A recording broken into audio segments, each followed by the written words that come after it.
الحمد لله رب العالمين، والصلاة والسلام على سيد الأنبياء والمرسلين محمد وعلى آله وصحبه أجمعين وعلى من تبعهم بإحسان إلى يوم الدين.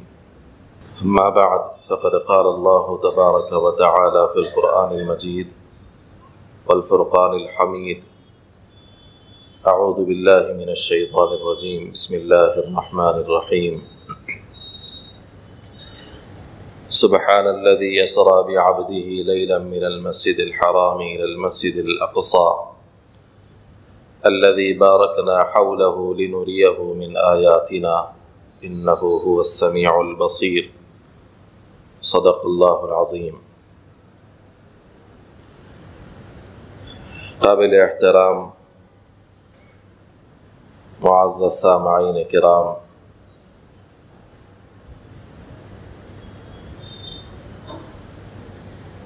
نبی رحمت صلی اللہ علیہ وسلم کی سیرت مبارکہ کے اہم واقعات میں سے ایک واقعہ معراج کا واقعہ.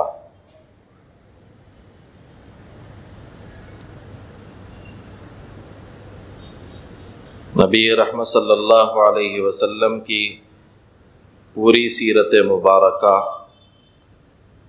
پوری حیات طیبہ ہمارے لیے اسوہ اور نمونہ ہے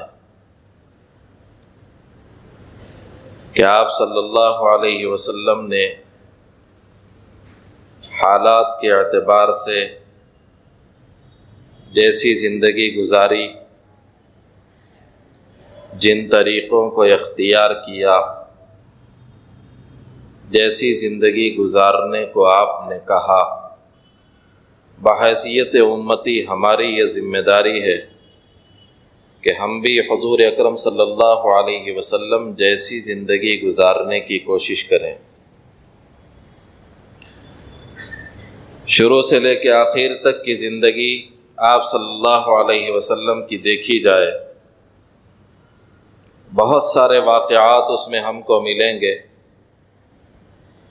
چھوٹے اور بڑے بڑے جو واقعات ہوئے ہیں ان میں سے ایک واقعہ معراج کا واقعہ. اس سلسلے میں علماء کرام مفسرین اعظام فرماتے ہیں کہ مکۃ المکرمہ کا جو آزمائشی دور تھا، اللہ رب العزت نے صحابہ کرام کو نکھارنے کے لیے، ان کے اخلاق کو سنوارنے کے لیے، ان کے جذبات کو اعتدال پر لانے کے لیے مکی دور میں جس بھٹی میں ان کو پگھلایا گیا، ان کو کھڑا بنانے کے لیے جن آزمائشوں سے، مشکلات سے دوچار کیا گیا، وہ دور بہت خطرناک دور تھا. اللہ رب العزت نے اس دور میں صحابہ کرام کو حضور اکرم صلی اللہ علیہ وسلم سمیت یہی حکم دیا تھا کہ اس وقت میں جیسے جو حالات ہیں اس کو سہنا ہے، دفاعی کوئی کام کرنے کی اجازت نہیں تھی. اس دور کے حالات یہ تھے کہ نبی رحمت صلی اللہ علیہ وسلم کے جو دوست تھے، حضور اکرم صلی اللہ علیہ وسلم کے جو چاہنے والے تھے، نبی رحمت صلی اللہ علیہ وسلم سے جو محبت کرنے والے تھے، جب اسلام کا پیغام، توحید کی دعوت لے کے آپ صلی اللہ علیہ وسلم نے ان کے سامنے رکھا، تو ان میں سے اکثر ایسے تھے جنہوں نے آپ سے دشمنی اختیار کر لی، آپ سے عداوت کر لی، اور اس دعوت سے پیچھے ہٹنے کو آپ سے کہا گیا، اس پیغام کو عام کرنے سے آپ کو روکا گیا، اور اس روکنے کے لیے مختلف قسم کے حربے ان لوگوں نے استعمال کیے، آپ کو ستایا، تکلیفیں دی، آپ کے ساتھیوں کو مارا اور پیٹا گیا، بہت زیادہ ایذائیں ان کو پہنچائی گئی۔ بلال حبشی رضی اللہ تعالی عنہ، سلمان فارسی رضی اللہ تعالی عنہ، ابتدائی دور کے جو صحابہ کرام تھے، حضرت سمیہ رضی اللہ تعالی عنہا ہیں، بہت زیادہ تکلیفیں انہوں نے سہی ہیں اسلام کے لیے، ایمان کے لیے۔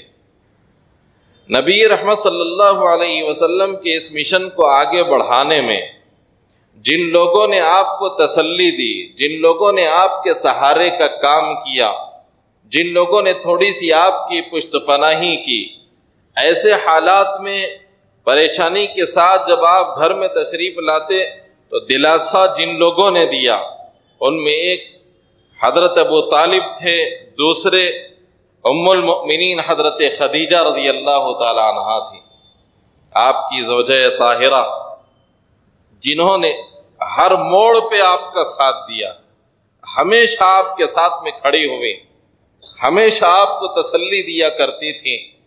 ہوتے ہوتے ایک موقع ایسا آیا کہ اللہ رب العزت کے فیصلے کی وجہ سے ایک ہی سال میں حضرت ابو طالب جو آپ کے چچا تھے وہ بھی دنیا سے رخصت ہو گئے۔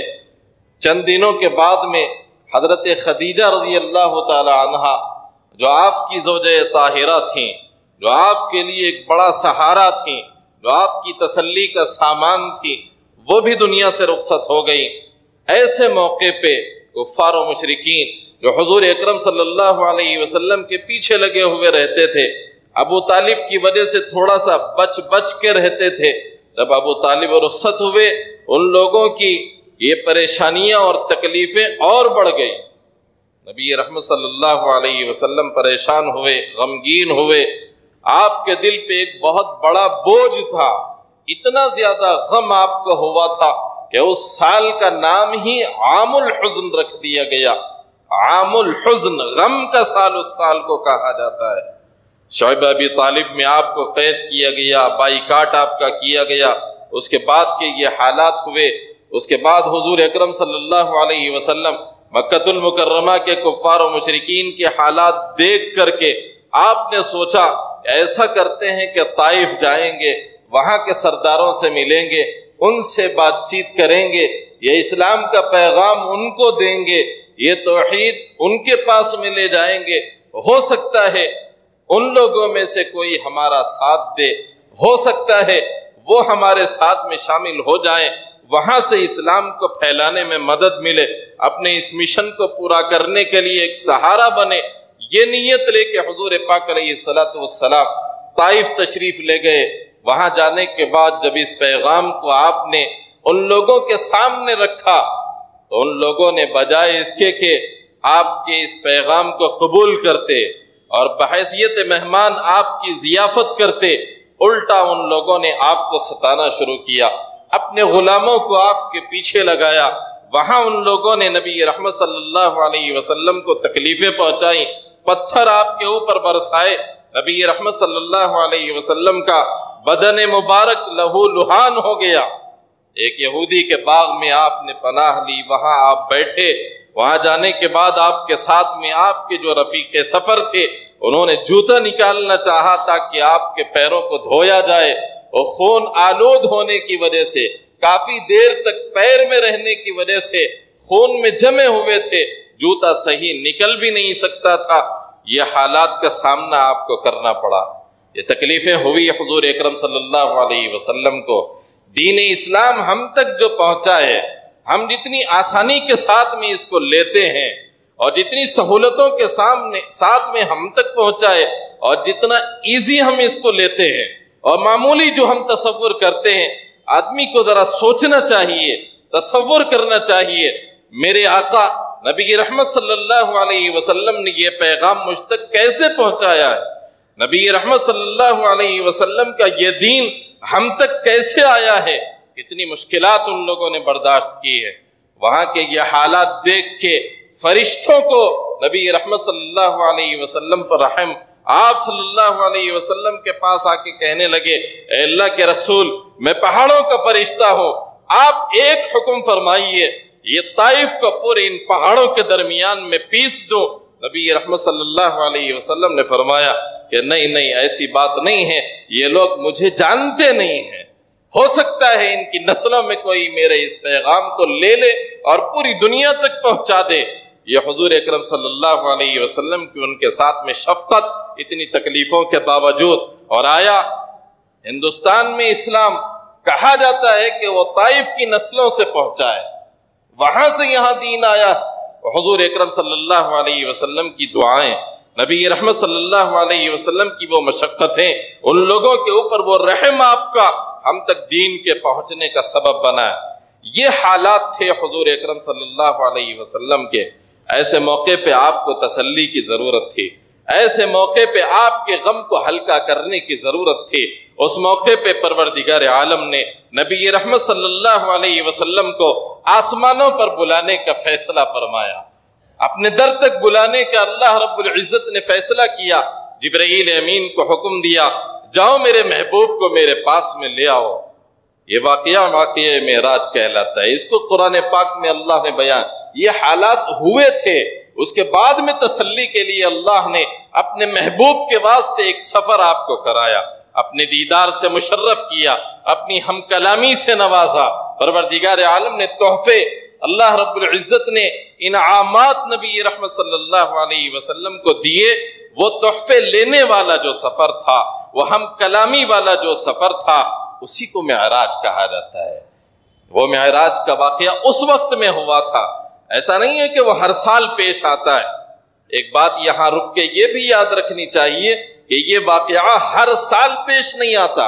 ایک واقعہ ہوا تھا حضور پاک علیہ السلام کے دور میں، آپ کی سیرت مبارکہ ایک واقعہ، جیسے غزوہ بدر ہے، بڑے واقعات میں سے ایک واقعہ ہے، رمضان کی 17 تاریخ کو پیش آیا تھا، لیکن ایسا نہیں ہے کہ ہر سال 17 رمضان کو غزوہ بدر پیش آتا ہے۔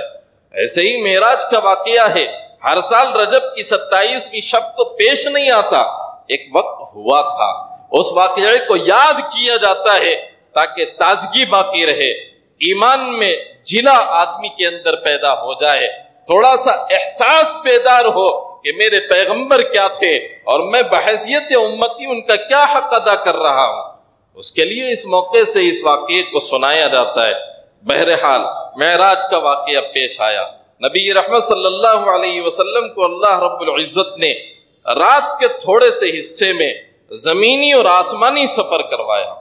زمینی سفر کا تذکرہ اللہ نے کیا، سبحان الذی اسری بعبدہ لیلا من المسجد الحرام الی المسجد الاقصی، پاک ہے وہ ذات جس نے اپنے بندے کو سفر کروایا رات کے ایک تھوڑے سے حصے میں، لیلاً، رات کے تھوڑے سے حصے میں، مسجد حرام سے مسجد اقصی تک، من المسجد الحرام الی المسجد الاقصی الذی بارکنا حولہ، مسجد اقصی وہ مسجد جس کے اطراف میں ہم نے برکتیں رکھی ہیں۔ کیا برکتیں ہیں؟ مسجد اقصی کے اطراف کا علاقہ وہ علاقہ ہے جہاں انبیاء کرام کو اللہ نے کثرت کے ساتھ میں بھیجا، بہت سارے انبیاء کرام کو اللہ نے وہاں بھیجا ہے۔ اس علاقے میں بہت سارے انبیاء کرام مدفون ہیں، اور ظاہری اعتبار سے بھی اللہ نے برکتیں رکھی ہیں۔ وہ برکتیں کیا ہیں؟ باغات بہت زیادہ ہیں، میوہ جات بہت زیادہ ہیں، دنیاوی اعتبار سے اس خطے کو اللہ نے بہت خوبصورت بہترین بنایا ہے۔ یہ برکتیں وہاں دنیاوی بھی اللہ نے رکھی ہیں، روحانی بھی اللہ نے رکھی ہیں۔ اللہ فرما رہے الذی بارکنا حولہ، اس مسجد اقصی جس کے اطراف میں بہت زیادہ برکتیں ہیں، اپنے بندے کو ہم نے مسجد حرام سے وہاں تک پہنچایا۔ بہت دور کا سفر اللہ نے کرایا، یہ کوئی چھوٹا موٹا سفر نہیں تھا، ہزاروں میل کا سفر تھا جو اللہ رب العزت نے رات کے ایک چھوٹے سے حصے میں طے کروایا۔ پروردگار عالم نے آگے فرمایا لِنُرِيَهُ مِنْ آیاتنا، ہم نے یہ سفر اس لیے کرایا تاکہ ہم آپ کو اپنی کچھ نشانیاں دکھائیں، اپنی کچھ خاص باتیں آپ کو دکھائیں، اس کے لیے ہم نے آپ کو سفر کروایا۔ یہ پورے واقعے میں وہی چیزیں ہیں۔ نبی رحمت صلی اللہ علیہ وسلم احادیث مبارکہ میں یہ بات ملتی ہے، مسجد حرام کے پاس میں لیٹے ہوئے تھے، بعض روایتوں میں کہ آپ حطیم کعبہ میں لیٹے ہوئے تھے، بعض روایتوں میں مسجد حرام میں لیٹے ہوئے تھے، بعض روایتوں میں کہ ام ہانی پوپیزاد بہن کے گھر میں لیٹے ہوئے تھے. یہ سب ایک ہی جگہ قریب قریب کا علاقہ ہے. تطبیق کی صورت یہی ہے کہ مسجد حرام میں حتیم کے قریب ام ہانی کے گھر میں آپ آرام فرما رہے تھے. اور بعض روایتوں میں یہ بھی ملتا ہے کہ عشاء کی نماز کے بعد میں ساتھ میں سوئے تھے اور صبح میں فجر کی نماز کے لیے پھر آپ نے ان لوگوں کو جگایا تھا. اب یہاں ایک بات یہ بھی آتی ہے کہ نماز تو ملی معراج کے موقع سے، یہ نمازیں کون سی ہیں؟ یہ نمازیں وہ نمازیں ہیں جو 5 وقتہ نمازوں سے پہلے فرض کی ہوئی نمازیں. اس لیے کہ علماء کرام فرماتے ہیں حضرت سیدنا آدم علیہ نبینا وعلیہ السلام سے لے کر نبی رحمت صلی اللہ علیہ وسلم تک ہر نبی کو اللہ نے نماز جیسی عظیم الشان عبادت عطا فرمائی. سب کو نماز اللہ نے دی تھی. قرآن پاک میں تذکرہ ہے حضرت اسماعیل کا، حضرت ادریس کا، حضرت موسیٰ کا، یہ سب لوگوں نے نماز کا تذکرہ کیا ہے. وَأْمُرْ أَهْلَكَ بِالصَّلَاةِ وَاسْطَبِرْ عَلَيْهَا جیسے قرآن پاک میں ہے، ایسے ہی حضرت موسیٰ، حضرت ادریس، حضرت عیسیٰ، انہوں نے بچپن میں کہا تھا انی عبد اللہ آتانی الکتاب وجعلنی نبیا وجعلنی مبارکا اینما کنت واوصانی بالصلاۃ، اللہ نے مجھے نماز کا حکم دیا ہے. اور حضرت اسماعیل کے بارے میں آتا ہے کہ انہوں نے اپنی قوم کو نماز کا حکم دیا تھا. انبیاء کرام کو نماز اللہ نے عطا کی تھی. حیت اس کی کیا تھی، کیفیت اس کی کیا تھی، طریقہ اس کا کیا تھا، ہر ایک کے طریقے الگ الگ تھے. اس کی کوئی کیفیت بیان نہیں کی گئی، لیکن نماز والی عبادت سب کے پاس میں تھی. ایسے ہی 5 وقتہ نمازوں کی فرضیت سے پہلے 2 نمازیں اس امت کو بھی اللہ نے دی تھی. نبی رحمت صلی اللہ علیہ وسلم صحابہ کرام کے ساتھ میں وہ 2 نمازیں پڑھتے تھے.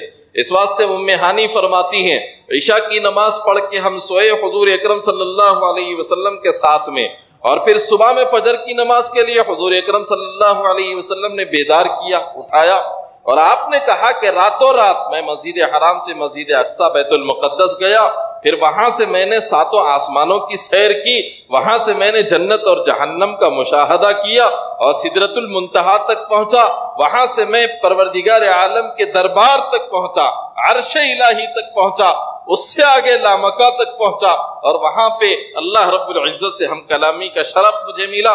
یہ آپ صلی اللہ علیہ وسلم نے بیان کیا اور کہنے لگے جا کے میں یہ واقعہ لوگوں کو بتاؤں گا. ام ہانی کہتی ہیں کہ میں آپ کے دامن کو پکڑ کے کہنے لگی اللہ کے رسول یہ بات لوگوں کے سامنے مت بیان کیجئے، لوگ آپ کو جھٹلائیں گے، آپ کا مذاق اڑائیں گے.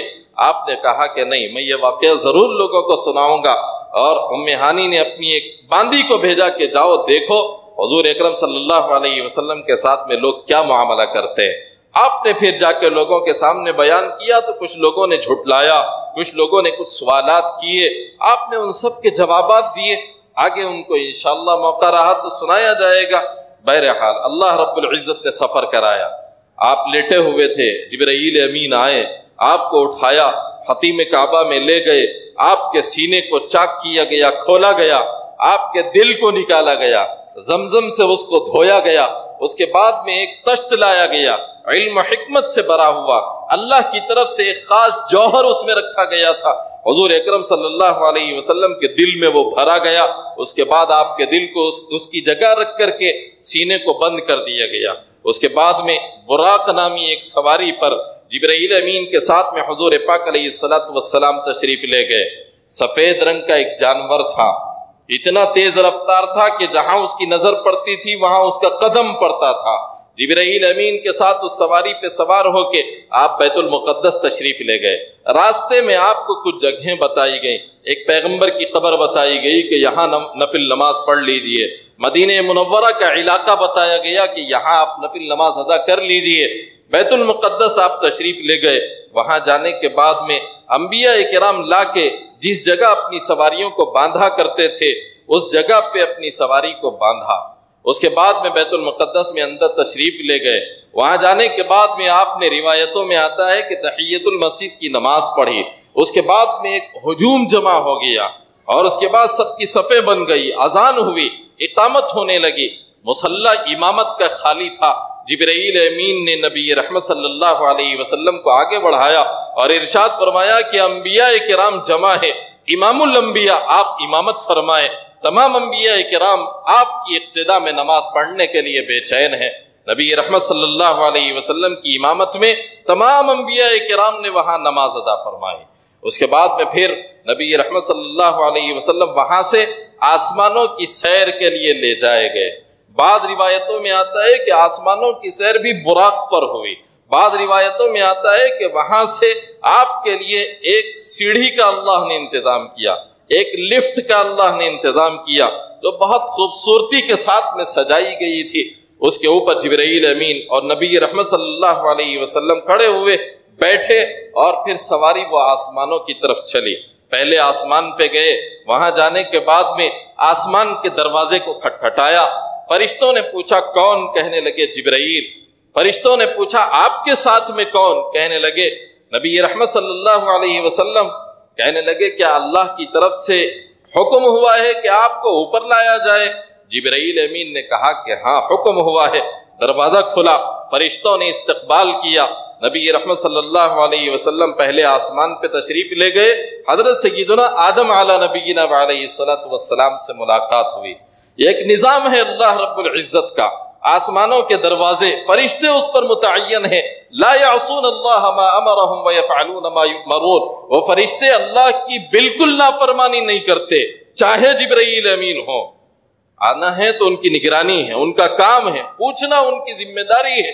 انہوں نے پوچھا، ساتھ میں پوچھا، لانے کے حکم کے بارے میں پوچھا، سب چیزوں کی وضاحت ہوئی تو اس کے بعد میں دروازہ کھولا اور پرتپاک انداز میں ان لوگوں نے حضور پاک علیہ السلام کا استقبال کیا۔ حضرت آدم سے وہاں ملاقات ہوئی، دیکھا حضرت آدم ایک طرف دیکھ کے ہنس رہے ہیں، خوش ہو رہے ہیں، ایک طرف دیکھ کے غمگین ہو رہے ہیں، دائیں بائیں بہت سارے لوگ بیٹھے ہوئے ہیں۔ جبرائیل امین سے پوچھا یہ کیا معاملہ ہے؟ کہنے لگے دائیں طرف یہ جنت میں جانے والی نسل حضرت آدم کی ہے، بائیں طرف جہنم میں جانے والی نسل حضرت آدم کی ہے۔ دائیں طرف دیکھ کے ان کو خوش ہوتے ہیں، مسکراتے ہیں، بائیں طرف دیکھ کے ان کو غم ہوتا ہے، روتے ہیں۔ حضرت آدم علیہ السلام نے آپ کا استقبال کیا اور آپ کو سلام کیا کہ اے میرے پیارے بیٹے اور نیک نبی، تمہارا آنا مبارک ہو۔ پھر اس کے بعد وہاں سے دوسرے آسمان، تیسرے آسمان، چوتھے آسمان، پانچویں، چھٹے اور ساتویں آسمان تک آپ پہنچے۔ ہر جگہ یہی معاملہ ہوتا، جس آسمان پر بھی جاتے فرشتے پوچھتے کون؟ کہتے جبرائیل۔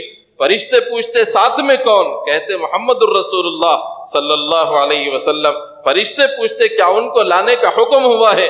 جبرائیل امین کہتے ہاں ان کو لانے کا حکم ہوا ہے۔ دروازے کھلتے، استقبال کیا جاتا۔ دوسرے آسمان پہ حضرت عیسیٰ اور یحییٰ سے، تیسرے آسمان پہ حضرت یوسف سے، اور چوتھے آسمان پہ حضرت ادریس سے، اور پانچویں پہ حضرت ہارون سے، چھٹے پہ حضرت موسیٰ سے، ساتویں پہ حضرت ابراہیم علیہ نبینا علیہ السلام سے ملاقاتیں ہوئی۔ سب نے استقبال کیا۔ درمیان کے جتنے تھے سب نے کہا کہ اے نیک بھائی اور ایک نیک پیغمبر، آپ کا استقبال آپ کے لیے مبارک ہو، اہلاً و سہلاً، مرحبا۔ آخر میں جب حضرت ابراہیم کے پاس میں پہنچے تو وہ کہنے لگے اے نیک بیٹے اور ایک نیک نبی، تمہارا آنا مبارک ہو۔ حضرت آدم، حضرت ابراہیم، یہ دونوں چونکہ باپ کے درجے میں، اس واسطے حضرت نبی رحمت صلی اللہ علیہ وسلم کو پہلے بیٹے اور پھر نبی سے مخاطب کیا۔ باقی پیغمبران عظام چونکہ بھائیوں کے درجے میں، اس واسطے ان لوگوں نے بھائی سے مخاطب کیا۔ حضرت ابراہیم علیہ السلام کو آپ نے دیکھا بیت المعمور سے ٹیک لگائے ہوئے بیٹھے ہیں۔ دنیا کے اندر جیسے بیت اللہ کا گھر کعبۃ اللہ ہے، ایسے ہی آسمانوں میں اللہ کا ایک گھر ہے جس کو بیت المعمور کہا جاتا ہے۔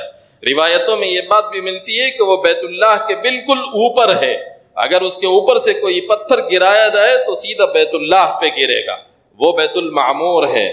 جیسے دنیا کے اندر بیت اللہ کا طواف انسان کرتے ہیں، وہ بیت المعمور میں طواف اور عبادت کے لیے فرشتے جاتے ہیں، اور وہ بیت المعمور ایسی جگہ ہے اور فرشتے اتنے زیادہ اس کی عبادت کرتے ہیں۔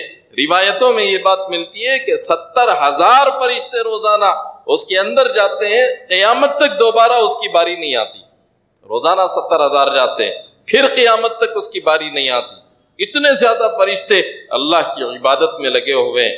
حضرت ابراہیم کے پاس میں آپ نے ملاقات کی، وہاں سے پھر اور اوپر آپ تشریف لے گئے۔ ساتویں آسمان پہ حضرت ابراہیم ٹیک لگا کے بیٹھے ہوئے تھے، ان کو دیکھا، ملاقات ہوئی، بات ہوئی۔ آگے بڑھے، سدرۃ المنتہا تک پہنچے۔ 7ویں آسمان کے اوپر اللہ رب العزت نے ایک جگہ بنائی ہوئی ہے، ایک درخت ہے، سدرہ بیری کو کہا جاتا ہے، بیری کے درخت جیسا ایک درخت سدرۃ المنتہا اس کو کہا جاتا ہے۔ وہاں کی کیفیت کے بارے میں آپ صلی اللہ علیہ وسلم نے فرمایا کہ ایسی کیفیت اس کی ہے، فرشتے اس کو ایسے گھیرے ہوئے ہیں جیسے سونے کے پروانے ہو، اس کی حیت کو کوئی مخلوقات میں سے تصور نہیں کر سکتا، کوئی بیان نہیں کر سکتا اس کی کیفیت، ویسی کیفیت ہے۔ یہ سدرۃ المنتہا انتہائی جگہ ہے، زمین سے جانے کی انتہائی جگہ، آسمانوں سے اوپر عرش الہی سے آنے کی انتہائی جگہ، نیچے سے بندوں کے اعمال جاتے ہیں، سدرۃ المنتہا کے پاس میں رکتے ہیں، وہاں سے لے جانے والی دوسری مخلوق، اللہ کے احکام عرش الہی سے اترتے ہیں، سدرۃ المنتہا تک پہنچتے ہیں، وہاں سے نیچے لانے والی الگ مخلوق ہے، وہ فرشتے سدرۃ المنتہا تک پہنچاتے ہیں، سدرۃ المنتہا سے پھر وہ نیچے آتی ہے۔ اور بعض روایتوں میں یہ بات بھی ملتی ہے کہ سدرۃ المنتہا سے 7ویں آسمان تک الگ فرشتے، وہاں سے 6 آسمان تک الگ فرشتے، وہاں سے آسمان دنیا تک، ایک آسمان کے بعد آسمان دنیا تک اللہ کے احکام کو لانے والے الگ الگ فرشتے ہیں، پھر دنیا کے اندر اللہ کے احکام نافذ کیے جاتے ہیں۔ یہ وہ جگہ ہے سدرۃ المنتہا، نیچے کے لوگ اس سے آگے جا نہیں سکتے۔ وہاں تک پہنچے حضور پاک علیہ الصلوۃ والسلام، وہاں پہنچنے کے بعد میں جبرائیل امین کہنے لگے، اے اللہ کے رسول آپ کو اس سے بھی آگے جانا ہے۔ نبی رحمت صلی اللہ علیہ وسلم سے وہاں ایک دوسری سواری کا انتظام کیا گیا۔ نبی رحمت صلی اللہ علیہ وسلم جب اس پہ سوار ہوئے، جبرائیل امین سے کہنے لگے چلو، اب تک تم میرے ساتھ میں تھے، یہاں بھی ساتھ میں چلنا پڑے گا۔ جبرائیل امین کہنے لگے نہیں اللہ کے رسول، میری رسائی یہاں تک ہے، اس سے آگے میں جا نہیں سکتا، اس سے آگے میں بڑھوں گا اللہ رب العزت کی طرف سے مجھے سزا دی جائے گی۔ یہ وہ جگہ تھی جہاں اللہ کے حبیب نبی رحمت صلی اللہ علیہ وسلم نے جبرائیل امین کو ان کی اصلی حالت میں دیکھا۔ روایتوں میں قرآن پاک کی آیات کے ضمن میں یہ بات ملتی ہے، 2 مرتبہ حضور پاک علیہ الصلوۃ والسلام نے جبرائیل امین کو دیکھا ہے۔ ایک موقع یہ تھا معراج کے موقع پہ سدرۃ المنتہا تک پہنچنے کے بعد جبرائیل امین کو اصلی شکل میں آپ نے دیکھا، ان کے 600 پر تھے، بازو تھے، اور ایک ایک بازو اتنا بڑا تھا، ایک طرف کا کھولتے تو اس طرف کی پوری کائنات ان کے پر کے نیچے، دوسری طرف کا کھولتے تو ادھر کی پوری کائنات ان کے پر کے نیچے، پوری دنیا ان کے 2 پروں کے نیچے آ جاتی تھی۔ ایسے 600 پر اللہ نے ان کے بنائے تھے۔ ایسی عظیم الشان مخلوق جبرائیل امین اللہ رب العزت کی ہے، وہاں دیکھا۔ وَلَقَدْ رَآهُ نَزْلَةً أُخْرَى عِنْدَ سِدْرَةِ الْمُنْتَهَى عِنْدَهَا جَنَّةُ الْمَأْوَى، اللہ نے بیان فرمایا وہی سدرۃ المنتہا کے پاس میں جنت ہے۔ نبی رحمت صلی اللہ علیہ وسلم نے جنت اور جہنم کا مشاہدہ بھی کیا۔ جنت آپ نے دیکھی، وہاں کی مٹی آپ نے بتایا کہ مشک ہے، زعفران ہے، اور وہاں بنے ہوئے محلات موتیوں کے ہیں، بہترین قسم اللہ رب العزت نے انعامات کی وہاں رکھی ہے۔ بہت خوبصورت اللہ رب العزت نے جنت کو بنایا ہے، مشاہدہ کیا آپ نے۔ بعض روایتوں میں یہ بات بھی ملتی ہے، آپ تشریف لے گئے جنت میں، دیکھتے دیکھتے موتیوں سے بنا ہوا ایک عظیم الشان محل آپ کو نظر آیا، آپ سوچنے لگے کہ شاید یہ میرا محل ہو۔ جبرائیل امین سے پوچھا تو بتایا گیا کہ یہ تو حضرت عمر رضی اللہ تعالیٰ عنہ کا ہے۔ وہ محل آپ نے دیکھا، اور خوبصورت محلات آپ نے دیکھے، جنت کا مشاہدہ آپ نے کیا، جہنم کا مشاہدہ آپ نے کیا۔ جنت کی تو پوری سیر کی، جہنم کا مشاہدہ آپ کو کروایا گیا، آپ کھڑے ہو کے دیکھ رہے، پردہ ہٹا دیا گیا، جہنم کا دروازہ کھولا گیا، آپ کو دکھایا گیا حالات وہاں کے۔ حضور اکرم صلی اللہ علیہ وسلم نے دیکھا کچھ لوگ ہیں آگ کی قینچیوں سے ان کے ہونٹوں کو کاٹا جا رہا ہے، ہونٹ کاٹے جا رہے ہیں ان کے۔ جبرائیل امین سے پوچھا یہ کیا ماجرا ہے، کیوں ان کے ہونٹ کاٹے جا رہے ہیں؟ جبرائیل امین کہنے لگے یہ وہ خطیب ہیں، یہ وہ واعظ ہیں، یہ وہ بیان کرنے والے ہیں جو لوگوں کو گمراہ کرنے والے تھے، یا لوگوں کو کہتے تھے خود نہیں کرتے تھے، اور لوگوں کو راہ حق سے ہٹانے والے تھے۔ اس طرح کی چیزیں بیان کرنے والے جو لوگ ہوتے ہیں ان کے لیے یہ سزا ہے۔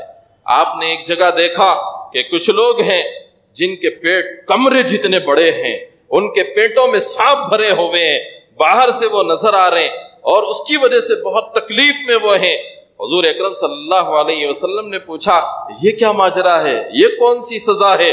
جبرائیل امین کہنے لگے یہ سود کھانے والوں کی سزا ہے، سود خوروں کی یہ سزا ہے، قیامت کے دن ان کے پیٹوں کو ایسے بڑا کیا جائے گا، سانپ اس میں اللہ بھریں گے، وہ سانپ ان کو کاٹیں گے تو تکلیف ہوگی۔ سود خوروں کی سزا یہ۔ کچھ لوگوں کو آپ نے دیکھا کہ وہ صرف ان کا شرمگاہوں والا حصہ چھپا ہوا ہے، چندیوں سے، چھوٹے چھوٹے کپڑوں سے چھپا ہوا ہے، اور وہ اونٹوں بیلوں کی طرح چر رہے ہیں، اور وہ بھی جہنم کی غذا، زقوم کانٹے دار درخت ہے، کڑوے پھل ہے، وہ کھا رہے ہیں۔ جبرائیل امین سے پوچھا یہ کیا ماجرا ہے، یہ کون لوگ ہیں؟ جبرائیل امین کہنے لگے اللہ کے رسول یہ زکوٰۃ نہیں دینے والے لوگ ہیں، اللہ کا مال دیا ہوا اپنے پاس میں رکھتے تھے لیکن اس میں سے اللہ کے حکم زکوٰۃ کو پورا نہیں کرتے تھے، یہ ان کی سزائیں ہیں۔ کچھ لوگوں کو آپ نے دیکھا کہ وہ ایک طرف بہترین قسم کا گوشت اور کھانا رکھا ہوا ہے، دوسری طرف سڑا ہوا خراب قسم کا کھانا رکھا ہوا ہے، اس کو چھوڑ کے وہ کھا رہے ہیں، مرد بھی ہے اس میں، عورتیں بھی ہیں، سڑا ہوا گوشت کھا رہے ہیں۔ آپ نے پوچھا یہ کیا ماجرا ہے؟ کہنے لگے یہ وہ مرد اور عورتیں ہیں جو اپنے حلال شوہر اور حلال بیویاں رکھتے ہوئے ناجائز جگہوں پر اپنی خواہشیں پوری کیا کرتے تھے، زنا کیا کرتے تھے، حلال بیویوں کو چھوڑ کے حرام عورتوں کے پاس میں راتیں گزارا کرتے تھے، حلال شوہروں کو چھوڑ کے حرام مردوں کے ساتھ میں راتیں گزارا کیا کرتے تھے، یہ ان لوگوں کے لیے سزا ہے۔ اور کچھ لوگوں کو آپ نے دیکھا کہ ایک پتھر کے ذریعے سے ان کے سر کو کچلا جا رہا ہے، اور پھر پتھر ہٹ رہا ہے تو ان کے سر ویسا ہی ہو رہے ہیں، دوبارہ پھر پتھر مار کے ان کے سر کو کچلا جا رہا ہے، وہ سر پورا کچلا جا رہا ہے، پھر صحیح ہوتا ہے، پھر مارا جاتا ہے۔ آپ نے پوچھا یہ کیا معاملہ ہے؟ کہنے لگے یہ نماز نہیں پڑھنے والوں کی سزائیں ہیں۔ بہت ساری سزائیں آپ نے وہاں پہ دیکھی، ان لوگوں کے مناظر آپ نے مشاہدہ کیا، دیکھا حضور پاک علیہ الصلوۃ والسلام نے، اللہ نے جو فرمایا لِنُرِيَهُ مِنْ آیاتنا، ہم اپنے پیغمبر کو یہ سفر کروا رہے ہیں تاکہ ان کو نشانیاں دکھائیں، تو یہ وہ نشانیاں تھیں جو اللہ نے آپ کو دکھائی ہیں۔ جنت کے وہ مناظر، جہنم کے یہ مناظر اللہ رب العزت نے حضور اکرم صلی اللہ علیہ وسلم کو دکھائے۔ مشاہدے کے بعد حضور پاک علیہ الصلوۃ والسلام تشریف لے گئے عرش بری تک۔ آپ صلی اللہ علیہ وسلم فرماتے ہیں کہ حجابات کو دور کیا گیا، 70,000 حجابات مجھ سے دور کیے گئے، اور ہر حجاب کے بعد دوسرا حجاب الگ رہتا تھا، ایک جیسا نہیں ہوتا تھا۔ ان سب حجابات کے بعد میں وہاں کا جو منظر آپ نے دیکھا، آوازیں پوری بند ہو گئی، قلموں کے لکھنے تک کی آواز تک آپ پہنچے تھے، جہاں لوگوں کے اعمال لکھے جاتے ہیں، وہاں کی آواز آپ نے سنی، فرشتے جن قلموں سے لکھتے ہیں، لکھنے کی جو آواز ہوتی ہے وہ آپ نے سنی۔ آگے بڑھتے رہے، وہ سب آوازیں ختم ہو گئی، سناٹے والے ماحول میں آپ پہنچے، تھوڑا سا خوف آپ کے اوپر طاری ہوا، ایک پکارنے والے نے حضرت سیدنا صدیق اکبر رضی اللہ تعالیٰ عنہ کی آواز میں آپ کو پکارا۔ آپ صلی اللہ علیہ وسلم کو تھوڑا سا اطمینان ہوا، آپ نے پوچھا کہ صدیق اکبر یہاں کیسے؟ کہنے لگے صدیق اکبر نہیں ہے، اللہ رب العزت نے آپ کی تسلی کے لیے صدیق اکبر جیسے ایک فرشتے کو پیدا کر دیا ہے جس کے ذریعے سے آپ کو تھوڑی سی تسلی ہو جائے۔ آواز سن کے آپ کو تھوڑا سا اطمینان ہوا۔ اس کے بعد اللہ رب العزت سے ہم کلامی ہوئی، کیا باتیں ہوئی؟ فَكَانَ قَابَ قَوْسَيْنِ أَوْ أَدْنَىٰ فَأَوْحَىٰ إِلَىٰ عَبْدِهِ مَا أَوْحَىٰ، وہ راز کی باتیں تھی، کیا ہوئی کسی کو پتہ نہیں ہے۔ جیسے تیر اور کمان کی جو کمان ہوتی ہے، اس کی جو کمان اور تار ہوتا ہے، اس سے بھی زیادہ قربت کے ساتھ اللہ سے ملاقات ہوئی۔ یہ پروردگار عالم سے ملاقات، راز و نیاز کی باتیں، پروردگار عالم کے ساتھ میں گفتگو، یہ آپ کی تسلی کے لیے تھا۔ دنیا کے اندر جو حالات ہوئے تھے، پروردگار عالم نے اپنے محبوب کو کیسی تسلی دی۔ حضور اکرم صلی اللہ علیہ وسلم کی باتیں ہوئی، آپ نے تحفہ پیش کیا، اللہ رب العزت کو پہنچے اس جگہ، آپ نے کہا التحیات للہ والصلوات والطیبات، پہنچتے ہی آپ نے پیش کیا، اے اللہ میری قولی جتنی عبادتیں ہیں وہ سب آپ کے لیے ہے، کسی اور کے لیے نہیں، میری بدنی جتنی عبادتیں ہیں وہ سب آپ کے لیے ہے، کسی اور کے لیے میں نہیں کرتا، میری مالی جتنی عبادتیں ہیں وہ سب آپ کے لیے ہے، کسی اور کے لیے میں نہیں کرتا۔ تحفہ آپ یہاں سے لے گئے اللہ رب العزت کی بارگاہ میں، التحیات للہ والصلوات والطیبات، یہ چیزیں آپ نے پیش کی اللہ رب العزت کی طرف سے، اس کے بدلے میں جواب دیا گیا، انعام دیا گیا، السلام علیکہ ایھا النبی ورحمۃ اللہ وبرکاتہ، یہ اللہ کی طرف سے جواب آیا، اس کے بدلے میں اللہ نے انعام دیا۔ علماء کرام ایک نکتہ بیان کرتے ہیں، وہ نکتہ یہ ہے کہ دیکھو 3 چیزیں آپ صلی اللہ علیہ وسلم نے اللہ رب العزت کے پاس میں بطور نذرانے کے پیش کی۔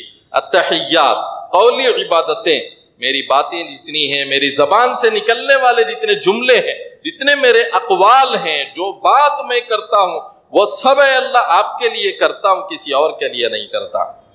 یہ قولی عبادتیں تھی، اس کے بدلے میں اللہ نے جواب عطا فرمایا، السلام علیکہ ایھا النبی۔ آدمی کا بول صحیح ہوتا ہے تو اللہ کی طرف سے سلامتی ملتی ہے۔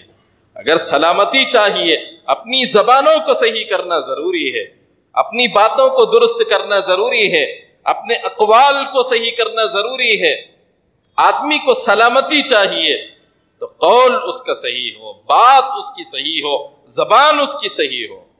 پھر آگے اللہ رب العزت نے فرمایا، السلام علیکہ ایھا النبی ورحمۃ اللہ، آپ صلی اللہ علیہ وسلم نے پیش کیا تھا والصلوات، بدنی عبادتیں، میرے اعضاء سے جتنے کام ہوتے ہیں وہ سب اللہ آپ کے لیے ہے۔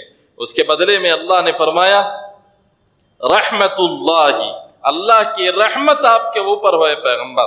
علماء فرماتے ہیں اللہ کی رحمت ہونا ہے اپنے اعضاء کے اعمال کو صحیح کرنا ہے، ہاتھ کا استعمال صحیح ہو، پیروں کا استعمال صحیح ہو، آنکھوں کا استعمال صحیح ہو، کان کا استعمال صحیح ہو۔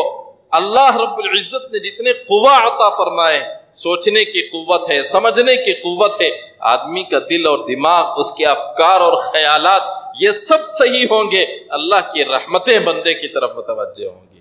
تیسری چیز آپ نے پیش فرمائی والطیبات، اے اللہ جتنی مالی عبادتیں ہیں، مالی جتنی میرے کام ہیں وہ سب آپ کے لیے۔ اللہ نے فرمایا وبرکاتہ، اللہ کی برکتیں تمہارے اوپر ہیں۔ مال کا صحیح استعمال بندے کو برکتیں عطا کرتا ہے، مال صحیح استعمال ہوتا ہے تو اللہ کی طرف سے برکتوں کا نزول ہوتا ہے، صحیح استعمال نہیں ہوتا تو برکتیں اٹھا لی جاتی ہیں، جیسے اس زمانے میں ہو رہا ہے۔ لاکھوں کی تنخواہوں کے باوجود آدمی کی زندگی صحیح نہیں گزر رہی، قرضوں میں ڈوبے ہوئے، پریشانیوں میں گرفتار ہے، حالات سے دوچار ہیں، مہنگائی سے پریشان ہے۔ یہ سب حالات آدمی کے مال کے صحیح استعمال نہ ہونے کی وجہ سے ہے۔ اگر کوئی سوچے کہ مال کا استعمال صحیح کیسا نہیں ہو رہا، خود دیکھے اپنی زندگی میں، جائزہ لے اپنے روزمرہ کے کاموں میں، کتنا پیسہ میرا غیر ضروری دعوتوں میں خرچ ہو رہا ہے، کتنا پیسہ میرا غیر ضروری شادیوں میں خرچ ہو رہا ہے، کتنا پیسہ میرا غیر ضروری دنیا کی تفریحات میں خرچ ہو رہا ہے، کتنا پیسہ میرا غیر ضروری دنیا کے کاموں میں خرچ ہو رہا ہے، غیر ضروری کتنا میں لباس میں خرچ کر رہا ہوں، غیر ضروری کتنا میں کھانوں میں خرچ کر رہا ہوں، غیر ضروری میرا پیسہ کہاں کہاں استعمال ہو رہا ہے۔ آدمی کو تھوڑی چیز پہ قناعت نہیں ہو رہی، ضرورت نہ ہونے کے باوجود آدمی چھوٹی سے بڑی چیز کی طرف جا رہا ہے۔ فون خریدا، چند دن گزر گئے، نیا آیا تو وہ لینے کی چکر میں، حالانکہ ضرورت نہیں ہے۔ گاڑی چھوٹی ہے، ضرورت نہیں ہے، بڑی گاڑی کی چکر میں، گھر چھوٹا ہے، ضرورت نہیں ہے، بڑے گھر کی چکر میں، اسی میں آدمی لگا ہوا ہے، اور اس سے ہٹ کے فضول خرچی بے حساب ہو چکی ہے۔ آدمی تھوڑی چیز کو اختیار کر کے بھی اپنی ضرورت پوری کر سکتا ہے، اور فراخی کے ساتھ۔ ایسا نہیں ہے کہ بھائی جتنی ضرورت اللہ میاں مال دیے تو اس کو استعمال ہی مت کرو، اچھی چیزیں مت خریدو، ایسی بات نہیں۔ اچھی چیزیں خریدنے کے باوجود بھی فضول خرچی میں 1.5 لاکھ کے جوڑے شادی میں خرید رہے، جو صرف چند گھنٹوں کے پہننے کے لیے کام میں آتے، یہ فضول خرچی نہیں تو اور کیا ہے؟ اس کے بعد میں برکتیں کہاں سے آئیں گی؟ اللہ فرما رہے ہیں برکتیں آئیں گی مال کے صحیح استعمال کی وجہ سے۔ تو یہ ایک پیغام ہے جو ہمیں لینا ہے۔ التحیات للہ والصلوات والطیبات، السلام علیکہ ایھا النبی ورحمۃ اللہ وبرکاتہ، یہ 3 چیزیں۔ بات صحیح ہوگی تو سلامتی ملے گی، اعضاء کا استعمال صحیح ہوگا تو رحمتیں ملیں گی، مال کا استعمال صحیح ہوگا تو برکتیں ملیں گی۔ یہاں ایک اور بات دیکھیے، نبی رحمت صلی اللہ علیہ وسلم کی ہمارے اوپر شفقت، مہربانی، احسان حضور اکرم صلی اللہ علیہ وسلم کا۔ اللہ نے کہا السلام علیک ایھا النبی، اے پیغمبر آپ پر سلامتی ہو، آپ پر رحمتیں ہوں، آپ پر برکتیں ہوں۔ آپ صلی اللہ علیہ وسلم وہاں جا کے بھی ہمارے کو نہیں بھولے، فوراً بولنے لگے السلام علینا، اے اللہ خالی میرے اوپر نہیں، ہم سب کے اوپر آپ کی یہ سلامتی ہو۔ وعلی عباد اللہ الصالحین، اس میں قیامت تک آنے والے نیک بندوں کے لیے آپ نے سلامتی کی دعا کی ہے۔ السلام علینا وعلی عباد اللہ الصالحین۔ علماء کرام فرماتے ہیں وہ اللہ کی طرف سے جو سلام حضور اکرم صلی اللہ علیہ وسلم کو ملا ہے، وہ سلام اگر تم کو لینا ہے، صالحین میں اپنے آپ کو شامل کرنا ضروری ہے۔ صالح بنے بغیر وہ سلامتی نہیں مل سکتی۔ اگر وہ سلامتی لینا ہے، اپنے آپ کو صالح بنانا ہے۔ صالح بنانے کے واسطے کیا کرنا پڑتا؟ اللہ نے قرآن پاک میں فرمایا ان الذین آمنوا وعملوا الصالحات لندخلنہم فی الصالحین۔ ایمان صحیح ہوگا، اعمال صحیح ہوں گے تو بندے کو ہم صالحین میں داخل کریں گے، اور جو صالح ہوگا اللہ کو اس کی وہ سلامتی ملے گی جو سلامتی اللہ نے حضور اکرم صلی اللہ علیہ وسلم کو دی ہے۔ ہماری ذمہ داری ہے اللہ رب العزت کی وہ سلامتی ہم لیں، اس کو لینے کے لیے اپنے آپ کو ہم صالح بنائیں، نیک بنائیں، اپنے ایمان کو مضبوط کریں، ایمانی اعتبار سے کسی قسم کا جھول ہمارے اندر نہ ہو، عقائد کے اعتبار سے ہم پختہ ہوں، کسی بھی عقیدے میں ہمارے کمزوری نہ آئے، اللہ کے بارے میں، پیغمبروں کے بارے میں، اللہ کی کتاب کے بارے میں، آخرت کے بارے میں، اور ہر چیز اللہ کی طرف سے ہوتی ہے اس کے بارے میں، فرشتوں کے بارے میں ایمان مجمل اور ایمان مفصل ہمارا مضبوط ہونا چاہیے، اس میں کمی نہیں ہونا، ہر چیز اللہ کی طرف سے ہے۔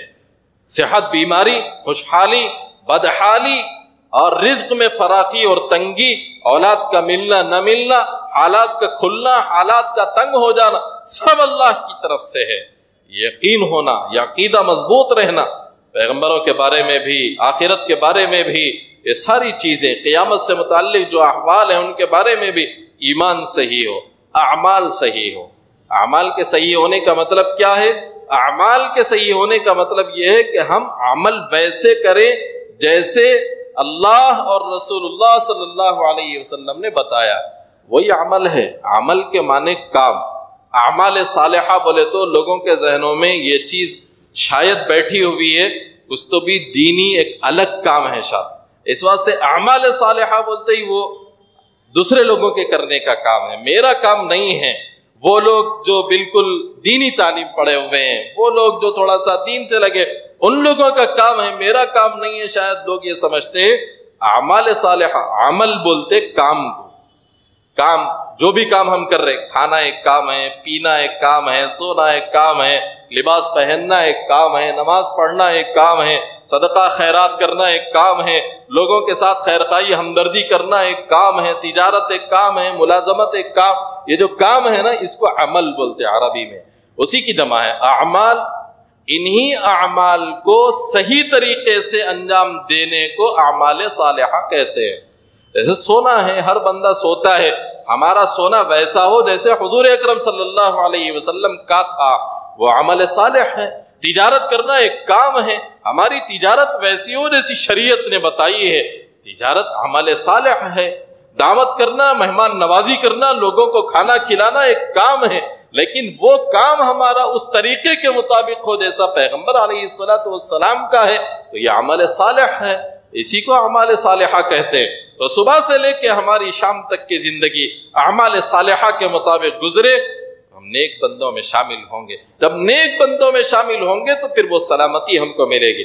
السلام علینا وعلی عباد اللہ الصالحین، یہ حضور اکرم صلی اللہ علیہ وسلم کا ہمارے ساتھ تعلق دیکھو، اپنا حضور کے ساتھ تعلق دیکھو۔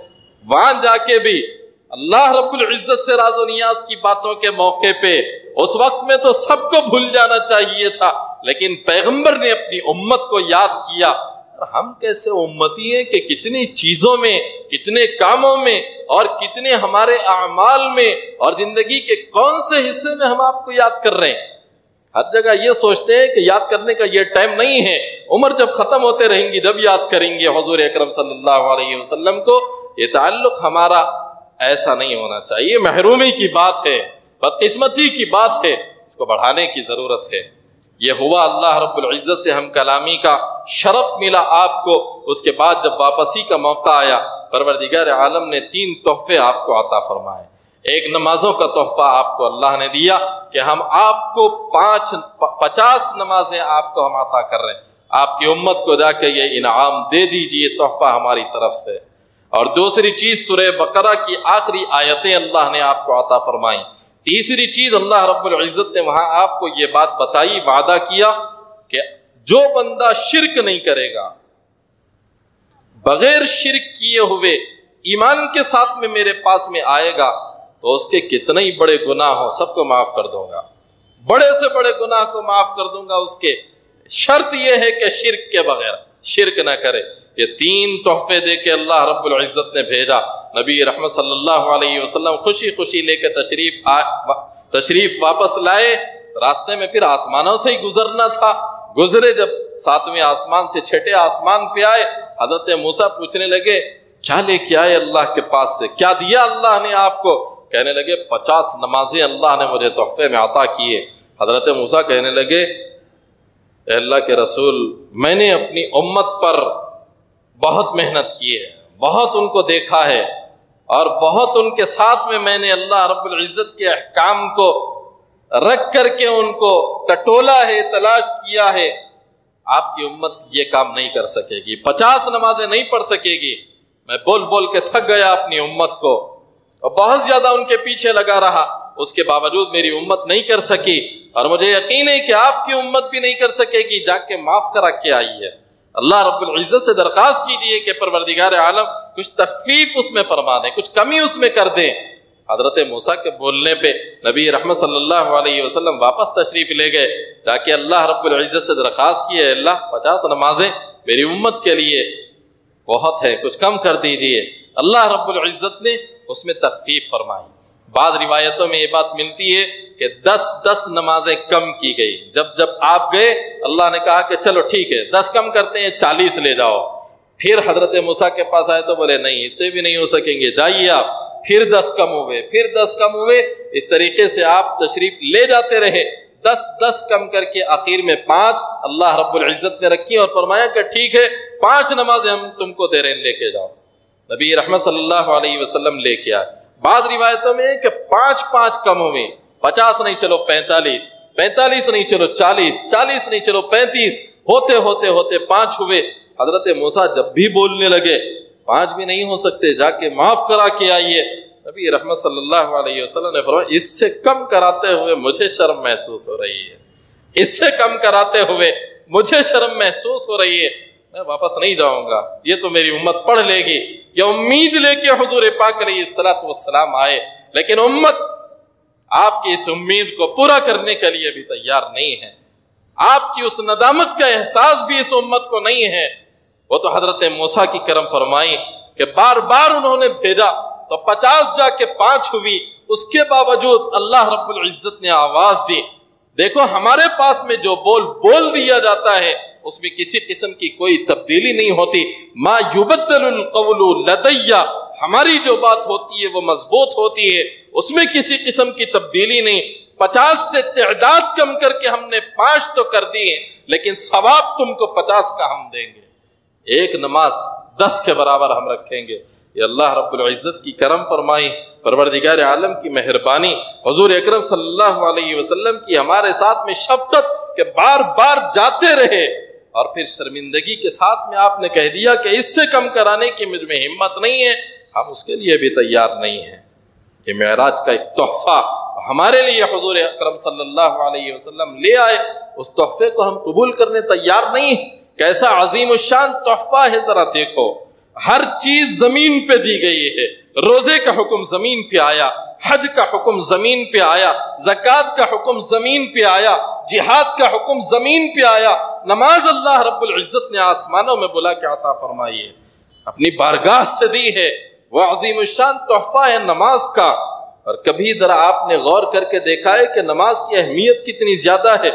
نماز اللہ رب العزت نے کیسی عظیم الشان عبادت رکھی ہے، ذرا سوچو، تھوڑا تصور کرو، اس کی اہمیت سمجھ میں آئے گی۔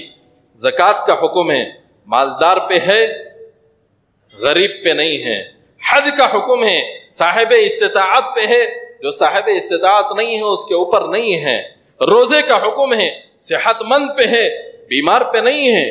کوئی بوڑھا ہو جائے روزہ نہ رکھ سکتا ہو تو روزہ نہیں ہے اس کے اوپر۔ جہاد کا حکم ہے، عورتوں پہ نہیں ہے، بچوں پہ نہیں ہے، بوڑھوں پہ نہیں ہے، وہ جو لڑ نہیں سکتے ان کے اوپر نہیں ہے۔ احکام دیکھیے آپ، بڑے بڑے احکام، لیکن نماز کا حکم ذرا دیکھیے آپ، ہر ایک پہ نماز کا حکم ہے۔ مرد پہ بھی ہے، عورت پہ بھی ہے، صحت مند پہ بھی ہے، بیمار پہ بھی ہے، مقیم پہ بھی ہے، مسافر پہ بھی ہے۔ کھڑے ہو کے پڑھ نہیں سکتا، پڑھنا نہیں آتا، بیٹھ کے پڑھنے کا حکم ہے۔ بیٹھ کے پڑھ نہیں سکتا، لیٹ کے پڑھنے کا حکم ہے۔ اعضاء کو حرکت نہیں دے سکتا، آنکھوں کے اشارے سے پڑھنے کا حکم ہے۔ نماز کسی حال میں معاف نہیں ہے۔ کیسی اہمیت والی یہ عبادت ہے، نماز ذرا غور کر کے آپ دیکھیں، کسی بھی حال میں معاف نہیں ہے۔ جہاد چل رہا ہے، سامنے لشکر جرار ہے، تلواریں چل رہی ہیں، اس کے باوجود نماز معاف نہیں ہے۔ حکم یہ ہے کہ کچھ لوگ لڑتے رہیں، کچھ لوگ پیچھے آ کے نماز پڑھیں۔ آدمی بیمار ہے، کھڑا نہیں ہو سکتا، لیٹ کے پڑھنے کی اجازت ہے۔ وضو نہیں کر سکتا، تیمم کر کے پڑھنے کی اجازت ہے۔ لباس نہیں ہے، چھوٹا سا کپڑا لپیٹ کے نماز پڑھنا ہے۔ سارے احکام پہ ذرا غور کر کے دیکھیے آپ، زکوٰۃ کا حکم، حج کا حکم، جہاد کا حکم، روزے کا حکم، وہ سب احکامات کو دیکھیے، نماز کے حکم کو دیکھیے، کتنی اہمیت ہوگی۔ کسی بھی حال میں چھوڑنے کی اجازت نہیں ہے۔ حضور اکرم صلی اللہ علیہ وسلم بیماری کی حالت میں، آپ کو چلنا نہیں آ رہا، بخار سے آپ کے جسم سے جیسے انگارے نکل رہے ہوں، انتہائی گرم آپ کا بدن، صحابہ کرام کے کندھوں پہ ہاتھ رکھ کے آپ تشریف لا رہے نماز کے لیے۔ وہ پیغمبر جو اخیر وقت میں بھی امت کو نماز کی تعلیم دے رہے، الصلاۃ آپ کی آخری وصیتوں میں سے، لیکن ہم نماز کے لیے تیار نہیں ہیں۔ نماز 5 وقتہ نماز، 10 15 منٹ نماز کے لیے نکالنے کو ہم تیار نہیں ہیں، آدھا 1 گھنٹہ فون میں دیکھنے کے لیے تیار ہیں۔ غیر ضروری واہیات قسم کی چیزیں، ہنسی مذاق کی چیزیں، تفریحات کی چیزیں، اور اس سے بڑھ کے فحش اور بے حیائی کی چیزیں دیکھنے کے واسطے ہمارے پاس میں وقت ہے، اللہ کے اس حکم کو پورا کرنے کے لیے ہمارے پاس میں وقت نہیں ہے۔ کیسے امتی ہم ہیں؟ حضور اکرم صلی اللہ علیہ وسلم کے وہ حالات جو معراج کے واقعے سے پہلے ہوئے وہ دیکھیے۔ اور طائف، مکہ المکرمہ سے طائف جانا کوئی آسان کام نہیں تھا، کتنا اونچا علاقہ ہے، کیسے آپ وہاں گئے ہوں گے؟ مکہ المکرمہ میں کیسے آپ نے تکلیفیں برداشت کی ہوں گی؟ شعب ابی طالب میں جب آپ کو رکھا گیا، بائیکاٹ کیا گیا، پتے کھا کے صحابہ کرام نے زندگی گزاری، اس موقع پہ صحابہ کرام کا کہنا ہے ویسے موقع پہ ہمیں قضاء حاجت کی ضرورت پیش آتی تو بکریوں کی طرح مینگنیاں نکلتی تھیں، یہ صحابہ کرام نے جھیلے ہیں اس وقت میں۔ اس کے بعد میں یہ پیغام ہم تک پہنچا، یہ انعام ہم کو ملا، اتنی سہولتوں کے ہو جانے کے باوجود نماز کے لیے تیار نہیں ہے۔ کیسے امتی ہم ہیں؟ معراج کے واقعے میں جو سب سے زیادہ اہم چیز ہے وہ یہی تو تھی جو اللہ رب العزت نے بطور تحفے کے ہم کو عطا فرمائی، وہ معراج حضور اکرم صلی اللہ علیہ وسلم کی تھی۔ آپ صلی اللہ علیہ وسلم نے فرمایا نماز یہ مومنوں کی معراج ہے، الصلاۃ معراج المؤمنین۔ سجدے میں جاتا ہے تو بندہ اللہ رب العزت کی معراج گویا اس کو ہوتی ہے۔ سب سے زیادہ قرب اللہ کو بندے کو جو نصیب ہوتا ہے وہ سجدے کی حالت میں ہوتا ہے، یہ روایتوں میں بات ملتی ہے۔ تو یہ تھے حالات معراج کا یہ واقعہ۔ اب پھر وہاں سے آپ صلی اللہ علیہ وسلم تشریف لائے، یہ تحفہ لے کے امت تک پہنچایا، حضرت ام ہانی سے کہا، اس کے بعد میں آپ لوگوں کو بولنے کے لیے باہر نکلے تو آپ کو روکا گیا کہ آپ اس طرح کی بات نہ کہیں، لیکن حضور پاک علیہ الصلوۃ والسلام تشریف لے گئے۔ آپ نے لوگوں کے سامنے یہ بات کہی تو پورے مکے میں آپ کو جھٹلانے کے لیے، آپ کا مذاق اڑانے کے لیے بات پھیلا دی گئی۔ دیکھو کیسی باتیں کر رہے ہیں۔ رات کے چھوٹے سے حصے میں مسجد حرام سے مسجد اقصی بیت المقدس گئے اور وہاں سے پھر آسمانوں کی سیر کر کے اللہ رب العزت سے ملاقات کر کے واپس آ رہے۔ کیسی باتیں یہ کر رہے ہیں ذرا دیکھو۔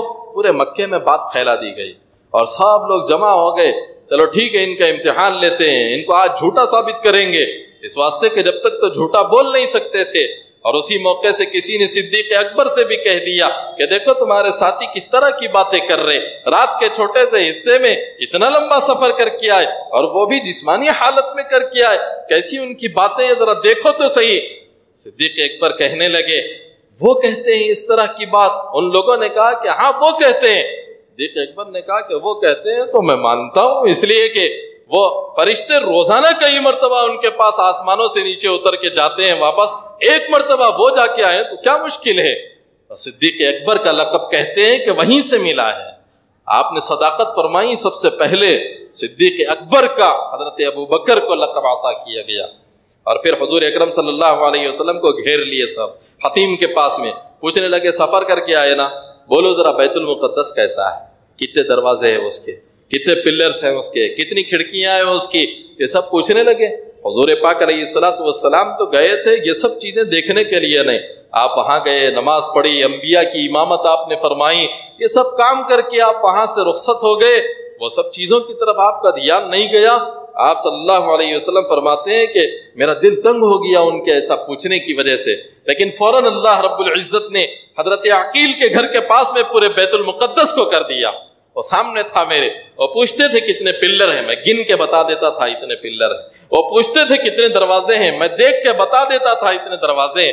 اللہ رب العزت کا یہ کرم مجھ پہ ہوا، اور میں نے کہا کہ دیکھو میرا سفر حقیقی سفر تھا، راستے میں فلانی جگہ ایک قافلہ آ رہا ہے، اس میں سب سے پہلے سامنے جو اونٹ ہے وہ اس رنگ کا ہے، اس کے اوپر 2 تھیلے بندھے ہوئے ہیں، ایک تھیلا اس رنگ کا ہے، ایک تھیلا دھاریوں والا اس رنگ کا ہے۔ لوگوں نے جا کے دیکھا، اس وقت میں وہ وہاں تک آ چکا ہوگا، بعض لوگوں نے جا کے دیکھا تو حقیقت وہی تھی۔ آپ نے کہا کہ فلانے قبیلے نے سفر کرتے ہوئے اپنے اونٹ کو فلانی جگہ پہ کھو دیا تھا، پھر ان لوگوں کو بتایا گیا کہ تمہارا اونٹ ادھر ہے، تو جا کے ڈھونڈ کے وہاں سے لے کے آ گئے۔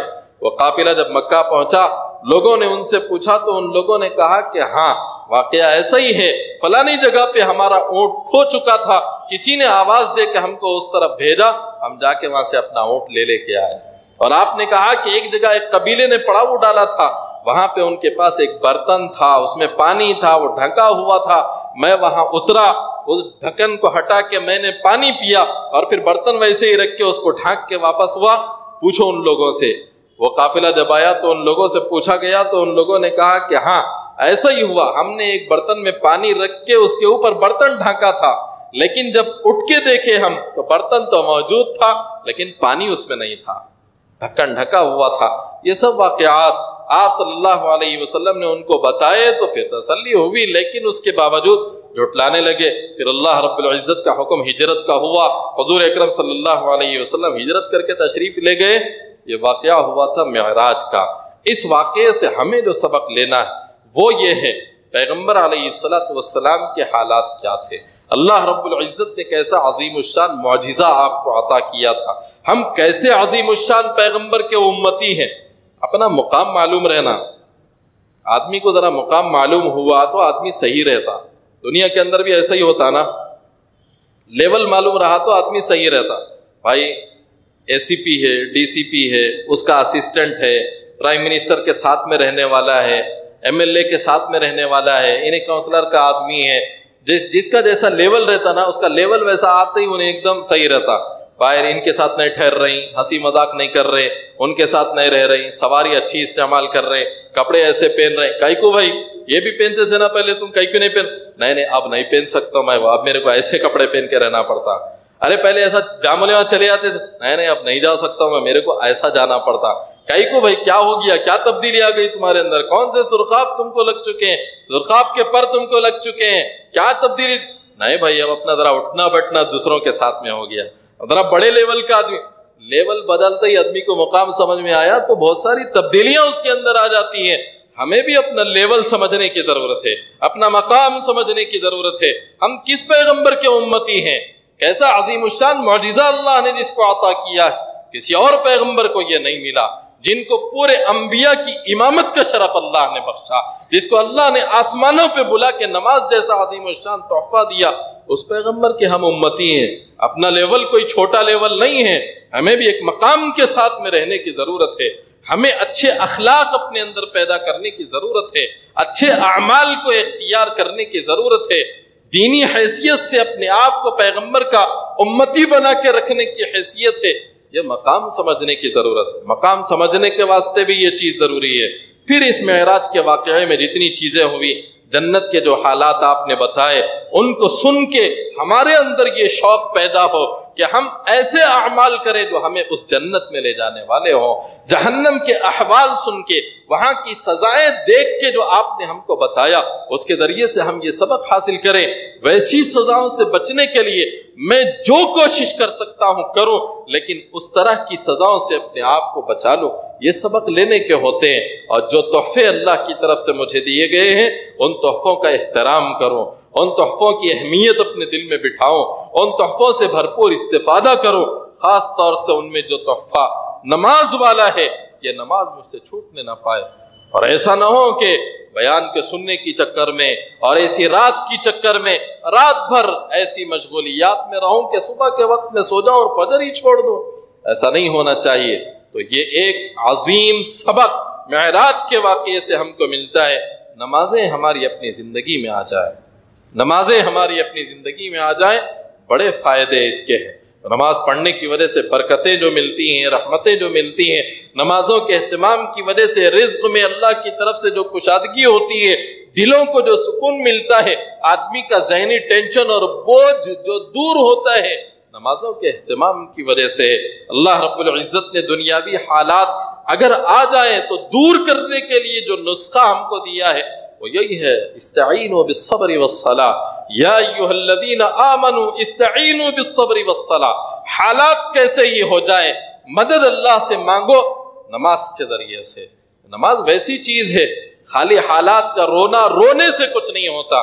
ملک کے حالات ایسے ہو گئے، عالم کے حالات ایسے ہو گئے، مسلمانوں کے ساتھ میں یہ ظلم و ستم ہے، ان کے ساتھ میں یہ تکلیفیں اور پریشانیاں ہیں، ان کو ایسے تنگ کیا جا رہا ہے، ان کو ایسے پریشان کیا جا رہا ہے۔ میرے گھر کے حالات ایسے ہیں، میرے جاب کے حالات ایسے ہیں، میری تجارت کے حالات ایسے، خالی رونے سے کچھ ہونے والا نہیں ہے۔ اس کے ذریعے سے اللہ کی مدد اگر حاصل کرنا ہے، نمازوں کا اہتمام ضروری ہے۔ استعینوا بالصبر والصلاۃ، استقامت کے ساتھ ایمان پر جمے رہو، استقامت کے ساتھ میں اعمال پر جمے رہو، نمازوں کا اہتمام کرو، اللہ کی طرف سے حالات کھلیں گے۔ یہ سبق ہے۔ تو معراج کے واقعے سے ہمیں ان اسباق کو حاصل کرنے کی کوشش کرنا چاہیے۔ حق تعالی جل شانہ ہم سبوں کو صحیح علم و عمل کی توفیق عطا فرمائے۔ آخر میں ایک بات یہ بھی ذہن میں رہے کہ یہ جو رات ہے، جیسے آج کی رات ہے، کچھ لوگوں کے ذہن میں ہوتا ہے کہ بھائی آج کی رات کرنا کیا چاہیے، کیا کوئی رات یہ فضیلت والی احادیث میں اس کی کوئی فضیلت بیان کی گئی؟ اس سلسلے میں یاد رکھنا چاہیے، جیسے 10ویں محرم کی فضیلت بیان کی گئی، 15ویں شعبان کی فضیلت بیان کی گئی، عرفے کے دن کی فضیلت بیان کی گئی، ابتدائے ذی الحجہ کے 10 دنوں کی فضیلت بیان کی گئی۔ ایسی جو فضیلتیں روایتوں میں ہیں، 27ویں رجب کی شب کے سلسلے میں اس طرح کی کوئی روایت نہیں ہے۔ ایک واقعے کے پیش آنے کا تذکرہ ہے، جیسے 17 رمضان کو جنگ بدر واقعہ پیش آیا تھا، ایسے ہی اس واقعے کے پیش آنے کا ایک تذکرہ ہے۔ حضرت حسین کی شہادت کا واقعہ جیسے 10 محرم کو ہوا تھا، ہمیشہ نہیں ہوتا، ایسے ہی اس واقعے کا تذکرہ ہے۔ ہجرت جیسا عظیم الشان عمل ایک موقع پہ ہوا تھا، ہر سال نہیں ہوتا، ایسے ہی معراج کا ایک واقعہ ایک موقع پہ ہوا تھا۔ وہ ایک چیز ہے، یاد دہانی کے لیے اس طرح کے پروگرام منعقد کیے جاتے ہیں تاکہ ہمارا ایمان تازہ ہو۔ یہ سننے کے بعد میں حضور اکرم صلی اللہ علیہ وسلم سے ہماری محبت بڑھے، آپ سے ہمارا عشق بڑھے، اس کے لیے اس طرح کی مجلس منعقد کی جاتی ہے۔ ورنہ حقیقتاً علماء کرام فرماتے ہیں یہ رات ایسی کوئی رات نہیں ہے جس میں کوئی عبادت مشروع ہو، یا ایسی کوئی چیز ہو جس کے کرنے کے اہتمام کی تلقین صحابہ نے کیا ہو یا علماء نے کیا ہو، اس طرح کی چیزیں نہیں ہیں۔ اگر کوئی آدمی موقع کی مناسبت سے کچھ کرنا چاہتا ہے، ضروری نہیں سمجھ کر کے، گنجائش اس کے لیے موجود ہے، لیکن ادھر ادھر پھرنے کی تو ہرگز گنجائش نہیں ہے۔ غیر ضروری راتوں کو ضائع کرنے کی ہرگز اجازت نہیں ہے، اور لوگوں کو ستانے تکلیفیں پہنچانے کی تو کسی بھی رات میں کبھی بھی اجازت نہیں ہے۔ اپنی گاڑیوں کے ذریعے سے اور اپنی آوازوں کے ذریعے سے، محلے میں گلیوں میں چبوتروں پہ بیٹھنے کے ذریعے سے، ہوٹلوں کو آباد کرنے کے ذریعے سے اس طرح کی راتیں گزارنے کا اسلامی کوئی تصور نہیں ہے۔ مسلمانوں میں اس طرح کا تصور نہیں ہونا چاہیے۔ یہ رات تو آرام کرنے کے لیے۔ حضور پاک علیہ السلام نے کہا کہ نماز عشاء کی نماز کے بعد میں فوراً سو جایا کرو، یہ سنت ہے حضور پاک علیہ السلام کی، اور یہ سنت تو بھول بیٹھے ہیں ہم سب۔ ایک ہی سنت یاد ہے کہ دعوت کھانا، اور وہ دعوت عشاء کے بعد ہی کھانا، عشاء سے پہلے نہیں کھانا، یہ سنت یاد رکھ لی ہے۔ حالانکہ آپ کا فرمان تھا کہ عشاء کے بعد میں فوراً سو جایا کرو، تہجد میں اٹھ کے اللہ سے مانگا کرو، فجر کی نماز اہتمام سے پڑھا کرو۔ صبح میں اللہ رب العزت نے صبح کے وقت میں برکت رکھی ہے، اور صبح کے وقت میں آدمی سوتا ہے تو محرومی کا سبب بنتا ہے، یہ احادیث مبارکہ میں ملتا ہے۔ ہم یہ سب چیزوں کو چھوڑ کے غیر ضروری چیزوں میں پڑے ہوئے، اعمال کو چھوڑ کے غیر ضروری بحثوں میں پڑے ہوئے، ان چیزوں سے بچنے کی ضرورت ہے۔ اگر کوئی آدمی ضروری نہ سمجھتے ہوئے کچھ نوافل کا اہتمام کرنا چاہتا ہے تو اجازت ہے، کیا جا سکتا ہے۔ تلاوت کا اہتمام کرنا چاہتا ہے تو کی جا سکتی ہے، لیکن ایسا نہ ہو کہ ہم وہ کرتے کرتے صبح کے ایسے وقت میں سو جائیں جس کی وجہ سے فجر کی فرض نماز ہم سے چھوٹ جائے، ایسا نہ ہو۔ آرام کریں، رات عشاء کی نماز آپ جماعت سے ادا کریں، صبح فجر کی نماز آپ جماعت سے ادا کریں، رات بھر عبادت میں رہنے کا ثواب اللہ کی طرف سے انشاءاللہ ملے گا۔ بہرحال ان چیزوں کا اہتمام کرنا چاہیے کہ ایمان ہمارا صحیح ہو، اعمال ہمارے صحیح ہو، اخلاق ہمارے درست ہو، عبادات ہم اہتمام سے ادا کریں، خصوصیت کے ساتھ میں نمازوں کا اہتمام کریں۔ حق تعالی جل شانہ ہم سبوں کو صحیح علم و عمل کی توفیق عطا فرمائے۔ وآخر دعوانا الحمدللہ رب العالمین۔ اللهم صل على سيدنا نبينا مولانا محمد وعلى آل سيدنا نبينا مولانا محمد وبارك وسلم۔ اللهم أنت السلام ومنك السلام، تباركت يا ذا الجلال والإكرام، يا حي يا قيوم برحمتك نستغيث، أصلح لنا شأننا كله ولا تكلنا إلى أنفسنا طرفة عين، ربنا آتنا في الدنيا حسنة وفي الآخرة حسنة وقنا عذاب النار، ربنا لا تزغ قلوبنا بعد إذ هديتنا وهب لنا من لدنك رحمة إنك أنت الوهاب، اللهم اغفر لنا ولجميع المؤمنين والمؤمنات، اللهم اشف مرضانا يا رب العالمين، اللهم اهدنا واهد بنا واجعلنا من الراشدين، يا مصرف القلوب صرف قلوبنا على طاعتك، يا مثبت القلوب ثبت قلوبنا على دينك۔ اے اللہ ہمارے گناہوں کو معاف فرما، اے اللہ ہماری خطاؤں سے درگزر فرما، مولا رحم کا، کرم کا، عفو کا، عافیت کا معاملہ فرما۔ اے کریم آقا ہر قسم کی رحمتیں برکتیں ہم سب کو عطا فرما۔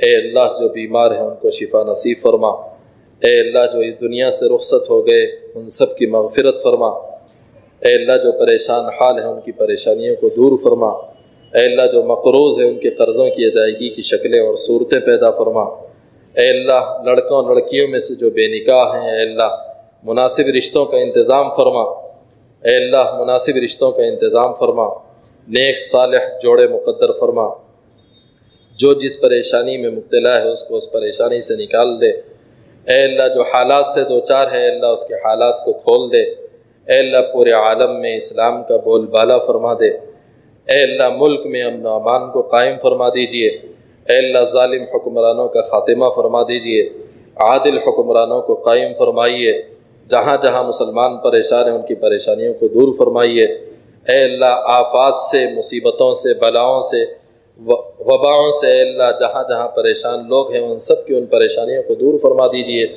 اے اللہ آفات سماوی زلزلوں وغیرہ سے جو ملک پریشان ہیں اے اللہ ان کی پریشانیوں کو دور فرما دیجئے، ان کے حالات کو درست فرما دیجئے، اے اللہ اپنی مدد و نصرت ان کے ساتھ شامل حال فرمائیے، جہاں جہاں مسلمان جس قسم کے حالات سے دوچار ہیں ان کے حالات کو کھول دیجئے، اے اللہ امت مسلمہ کی مغفرت فرما دیجئے، اے اللہ ہمارے حال پر رحم فرمائیے، اے اللہ ہمیں گناہوں سے بچنے کی توفیق عطا فرمائیے، اے اللہ آپ کے در کے علاوہ ہمارے لیے کوئی در نہیں ہے، ہمارے گناہوں سے صرف نظر کرتے ہوئے ہم پر رحم کا معاملہ فرما دیجئے، اے کریم آقا کرم کا معاملہ فرما دیجئے، اے اللہ مساجد کی، مدارس کی، مراکز دینیہ کی، ربانی خانقاہوں کی حفاظت فرمائیے، مکاتب قرآنیہ کی حفاظت فرمائیے، حرمین شریفین کی حفاظت فرمائیے، دینی اداروں، دینی تنظیموں کی حفاظت فرمائیے، دین کا کام کرنے والوں کی حفاظت فرمائیے، اے اللہ جہاں جہاں دین کے کام کرنے والوں کو ستایا جا رہا ہے، پریشان کیا جا رہا ہے، جیلوں میں بند کر دیا گیا ہے، اپنے کرم سے اے اللہ ان سب کی رہائی کے فیصلے فرمائیے، اے اللہ ان کے حالات کو درست فرما دیجئے، اے اللہ کام کرنے والوں میں اخلاص پیدا فرما دیجئے، اے اللہ امت مسلمہ کے اختلافات کو ختم فرما دیجئے، اے اللہ اتحاد کے ساتھ رہنے کی توفیق عطا فرمائیے، اے اللہ اتحاد کے ساتھ میں رہنے کی توفیق عطا فرمائیے، سب مسلمانوں کو ایک ساتھ رہنے کی توفیق عطا فرمائیے، غیر ضروری بحثوں میں الجھنے سے بچا لیجئے، اے اللہ علم نافع عطا فرمائیے، عمل صالح کی توفیق عطا فرمائیے، دین کا داعی دین کا سپاہی ہم سب کو بنا دیجئے، اے اللہ ہر کچے پکے گھر میں اسلام کو داخل فرما دیجئے، اے اللہ ہمارے گھرانوں کو دیندار گھرانے بنا دیجئے، اے اللہ عبادتوں کا شوق پیدا فرما دیجئے، تلاوت کا ذوق پیدا فرما دیجئے، نمازوں کے اہتمام کی توفیق عطا فرمائیے، اے اللہ ہمارے مردوں کو بھی دیندار بنا دیجئے، اے اللہ ہماری عورتوں کو بھی دیندار بنا دیجئے، اے اللہ ہمارے نوجوانوں کو اے اللہ اسلام کی طرف پھیر دیجئے،